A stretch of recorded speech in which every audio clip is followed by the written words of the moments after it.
மனிதர்கள் அன்பு மாறலாம், மனதார தீங்கு பேசலாம்.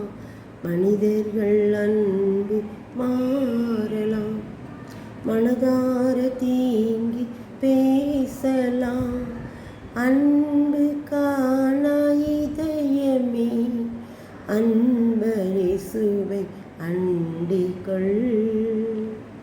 ஆமென். அப்போ அந்த நேரத்தில் அந்த சங்கீதம் 102:27 நீரோ மாறாதவராக இருக்கிறீர், உமது ஆண்டுகள் முடிந்து போவதில்லை.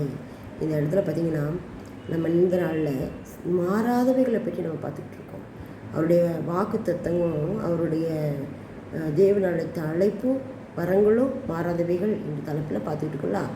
மாறாதவைகள் எதெல்லாம் அப்படின்னு பார்த்தா, அவர் மாறாதவராக இருக்கிறார். அவருடைய ஆண்டுகள் முடிந்து போவதில்லை.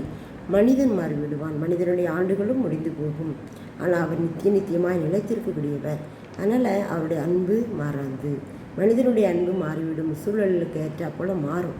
ஆனால் தேவனுடைய அன்பு ஒரு நாள் என்ன செய்யாது, மாறாது. அவர் நம்மை நேசிக்கிற ஆண்டவராக இருக்கிறாரு. நீரோ மாறாதவராக இருக்கிறீர், உமது ஆண்டுகள் முடிந்து போவதில்லை.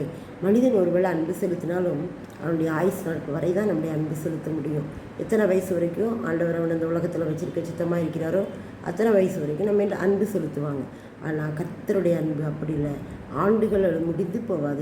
நித்தியமாய் ஜீவனுள்ள ஆண்டவர் அவர். எப்போவும் நம்ம நேசிக்கிற ஆண்டவர். நாம் அவருடைய ராஜ்யத்துக்கு போகும் வரைக்கும் நம்முடைய அந்த அன்பு, அவருடைய அன்பு நிரந்தரமாக நமக்கு கிடச்சிக்கிட்டே இருக்கும். அது எவ்வளோ சந்தோஷம் பார்த்தீங்களா? மனிதனுடைய அன்பு, உலக அன்பு எல்லாம் மாறிக்கிட்டே இருக்கும். ஆனால் நீரோ மாறாதவராக இருக்கிறீர், உமது ஆண்டுகள் முடிந்து போவதில்லை என்று சங்கீதம் 102:27 சொன்னதுபடி நம்முடைய வாழ்க்கையில் கர்த்தருடைய அன்பு மாறாதான் இருக்கிறது. நாம் அதை விசுவாசிப்போம். ஆமென்.